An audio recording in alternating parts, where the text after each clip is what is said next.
Assalamualaikum dan salam sejahtera. Baik, hari ini saya akan memberikan sedikit penerangan tentang KIT Program Transisi Tahun 1 2.0 bagi sesi 2022-2023. Mari kita lihat dahulu pengenalan dan panduan pelaksanaan PTTS 2.0.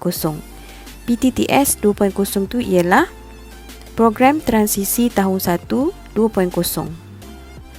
Cikgu-cikgu boleh lihat Raja 1 iaitu kerangka program transisi tahun 1 2.0 yang dibangunkan berdasarkan 5 aspek iaitu sosio-emosi, sikap dan nilai, kognitif termasuk literasi dan numerasi asas, kreativiti dan estetika serta kesejahteraan fizikal dan kesihatan. Kelima-lima aspek ini dilaksanakan berasaskan pendekatan bertema dan bersepadu. PTTS 2.0 ini amat menekankan kepada persediaan dan penguasaan murid dalam kelima-lima aspek di atas bagi mengupayakan mereka untuk melangkah ke pembelajaran seterusnya di tahun 1. Bagi merealisasikan hasrat tersebut, cadangan aktiviti dalam fasa penyesuaian dan fasa kesediaan dibina berdasarkan dokumen standard kurikulum dan pentaksiran iaitu di SKP tahun 1. Namun begitu, jika terdapat murid yang masih berada di bawah tahap kesediaan dan penguasaan, terutamanya dalam literasi dan numerasi asas, guru boleh merujuk kepada kurikulum standard prasekolah kebangsaan bagi merancang aktiviti yang sesuai. Sekarang kita lihat objektif PTTS 2.0. Objektif PTTS 2.0 yang pertama ialah membantu murid menghadapi perubahan daripada pendidikan di rumah atau tadika kepada pendidikan formal. Yang kedua, menyesuaikan murid dengan keadaan dan persekitaran sekolah. Ketiga, membina hubungan antara murid dengan rakan sebaya dan guru. 4. Meningkatkan keyakinan murid dan membentuk sikap positif dalam interaksi sosial serta pembelajaran. 5. Membantu murid mengurus diri sendiri. Dan yang keenam, menyediakan murid dengan pengetahuan, kemahiran dan nilai untuk pembelajaran seterusnya. Seterusnya kita lihat fasa PTTS 2.0. Baik, terdapat dua fasa iaitu fasa penyesuaian yang dijalankan selama 2 minggu iaitu bermula pada 21 Mac sehingga 1 April. Dan fasa kedua ialah fasa kesediaan juga dijalankan selama 2 minggu bermula pada 4 April sehingga 15 April. Selepas ini saya akan terangkan dengan lebih detail tentang kedua-dua fasa ini. Baiklah, sekarang kita lihat dengan lebih detail fasa penyesuaian. Fasa penyesuaian dilaksanakan bertujuan untuk membolehkan murid menyesuaikan diri dengan situasi dan persekitaran sekolah yang baharu serta membina hubungan baik dengan rakan dan guru serta membina keyakinan diri murid untuk berkomunikasi. Fasa ini juga akan menggalakkan penglibatan aktif murid dalam aktiviti pembelajaran. Bagi memudahkan guru melaksanakan fasa ini, cadangan perincian pengisian telah disediakan sebagai panduan dan rujukan kepada guru.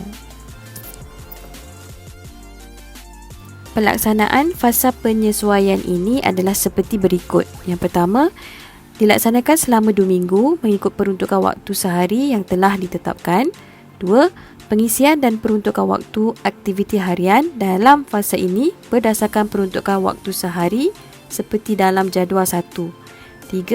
Pelaksanaan rutin kelas, perbualan awal dan rehat perlu dilaksanakan oleh guru kelas, manakala aktiviti fizikal, aktiviti suai kenal dan aktiviti pembelajaran perlu dilaksanakan oleh guru mata pelajaran. 4. Penilaian perlu dilaksanakan menggunakan senarai semak kesediaan murid seperti dalam lampiran A. Selepas ni saya akan tunjukkanlah. Dan yang kelima, contoh pelaksanaan aktiviti sehari fasa penyesuaian seperti dalam Rajah 2. Baik, ini ialah senarai semak kesediaan murid PTTS 2.0 yang mana ianya terbahagi kepada 3 bahagian iaitu A. Penyesuaian diri, B. Sikap dalam pembelajaran, dan C. Perkembangan kognitif. Dalam perkembangan kognitif ni ada kemahiran literasi dan numerasi. Baik, sebenarnya borang ini kita akan jadikan sebagai PBD murid selama dalam fasa penyesuaian. Tadi saya ada sebut tentang jadual 1. Baik, ini dia contoh jadual 1, iaitu aktiviti harian fasa penyesuaian. Baik, kita lihat pengisian terdiri daripada rutin kelas. Peruntukan waktunya ialah 30 minit. Perbualan awal 30 minit. Aktiviti fizikal 30 minit. Aktiviti suai kenal 120 minit. Aktiviti pembelajaran 60 minit. Dan rehat 20 minit. Baik, perincian berkaitan aktiviti harian fasa penyesuaian adalah seperti berikut. Yang pertama, rutin kelas, iaitu rutin kelas terdiri daripada aktiviti pengurusan kelas yang dilaksanakan setiap hari. Tujuan rutin kelas adalah untuk membantu murid belajar dengan kondusif dan selamat. Antara aktiviti yang boleh dijalankan semasa rutin kelas ialah seperti berikut. Yang pertama, ucap selamat, bacaan doa, tertib tempat duduk, merekod kedatangan murid dan membersihkan kelas. Yang kedua, perbualan awal. Perbualan awal ini merupakan sesi interaksi mesra antara guru dengan murid. Tujuan perbualan awal adalah untuk menyediakan murid dari aspek mental dan emosi supaya mereka dapat mengikuti pembelajaran pada hari tersebut dengan lebih berfokus. Baik, contoh aktiviti perbualan awal ialah seperti berikut: berkongsi idea dan maklumat, bercerita, menyanyi dan membuat gerakan kreatif, simulasi, persembahan boneka dan juga jom baca. Yang ketiga ialah aktiviti fizikal, iaitu aktiviti yang melibatkan pergerakan anggota badan dan menggunakan tenaga. Tujuan aktiviti fizikal adalah untuk meningkatkan kecergasan fizikal dan kesihatan diri murid. Baik, contohnya ialah bersenam, bermain, berjalan dan juga rekreasi aktif. Seterusnya, yang keempat ialah aktiviti suai kenal. Aktiviti suai kenal ialah aktiviti yang memberi ruang interaksi dalam kalangan murid dengan murid, murid dengan guru dan murid dengan persekitaran. Baik, tujuannya ialah untuk membolehkan murid menyesuaikan diri dengan rakan dan guru serta persekitaran baharu. Contoh aktiviti yang boleh dilaksanakan ialah main peranan, bercerita permainan kecil dan juga dinamika kumpulan. Yang kelima ialah aktiviti pembelajaran.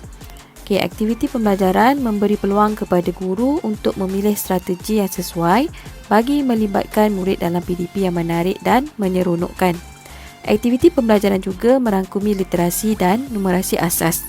Ini adalah untuk memastikan semua murid dapat menguasai asas literasi dan numerasi sebelum mereka mengikuti pembelajaran seterusnya. Baik, antara aktiviti yang boleh dilaksanakan ialah menyanyi, bercerita, menyurih dan juga bermain. Bermain permainan padanan, mencantum puzzle, bermain doh dan juga menyurih. Baik, seterusnya yang terakhir ialah rehat. Waktu rehat diperuntukkan untuk murid makan dan minum serta merehatkan minda dan fizikal. Baik, semasa rehat, guru perlu berada bersama-sama dengan murid untuk memberi bimbingan dan tunjuk ajar. Baik, ini ialah gambaran ringkas tentang aktiviti harian semasa fasa penyesuaian yang telah saya terangkan tadi. Cikgu boleh lihat dengan lebih jelas melalui gambar ni lah. Kita lihat yang pertama tu, rutin kelas selama 30 minit, iaitu ucap selamat, baca doa, tertib tempat duduk, mengambil kedatangan, membersih dan mengemas kelas. Seterusnya, perbualan awal selama 30 minit, boleh melakukan aktiviti bernyanyi dan membuat pergerakan, bercerita tentang perasaan. Seterusnya aktiviti fizikal selama 30 minit, boleh bersenam dan juga melakukan rekreasi aktif, iaitu permainan datuk harimau. Seterusnya aktiviti suai kenal, iaitu mengenali kawan, dilaksanakan selama 60 minit. Boleh menggunakan kaedah dinamika kumpulan. Seterusnya aktiviti pembelajaran, numerasi asas. meneroka nombor dan bentuk dalam kelas, membentuk simbol nombor menggunakan do. Okey, sambung aktiviti suai kenal selama 60 minit. Berbincang keadaan fizikal, peraturan dan menu, menggambarkan kantin idamanku, mengenal pasti laluan dan tempat cuci tangan dan makan, memahami peraturan kantin, berkenalan dengan pekerja kantin, mengetahui tertib semasa di kantin.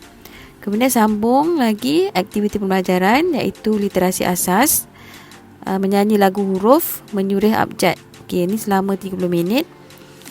Dan seterusnya rehat selama 20 minit. Okey, bimbingan adab makan oleh guru. Seterusnya ialah fasa kesediaan. Baik, fasa kesediaan bertujuan menyediakan murid dengan pengetahuan, kemahiran dan nilai untuk pembelajaran seterusnya. Fasa ini memberi peluang kepada guru untuk melaksanakan PDP dalam suasana yang bermakna dan menyeronokkan. Ini bertujuan untuk meningkatkan keyakinan murid dalam interaksi sosial dan membentuk sikap positif dalam pembelajaran. Fasa ini dilaksanakan selama 2 minggu berdasarkan tahap kesediaan murid mengikut jadual waktu tahun 1. Sebelum fasa ini dilaksanakan, guru harus mengenal pasti tahap kesediaan murid dengan melaksanakan penilaian melalui pemerhatian menggunakan senarai semak kesediaan murid PTTS 2.0 yang saya tunjukkan tadi itulah. Baik, penilaian ini dapat membantu guru merancang dan melaksanakan PDP berdasarkan tahap kesediaan murid mengikut aras pembelajaran dan minat mereka. Dalam fasa kesediaan ini, kita menggunakan pendekatan bertema. Jadi, guru harus memilih tema yang sesuai mengikut minat, latar belakang dan persekitaran murid seperti yang terkandung dalam kit PTTS 2.0. Perancangan PDP berdasarkan tema adalah fleksibel mengikut tahap pembelajaran murid yang mana guru boleh memilih tema selain daripada yang dicadangkan.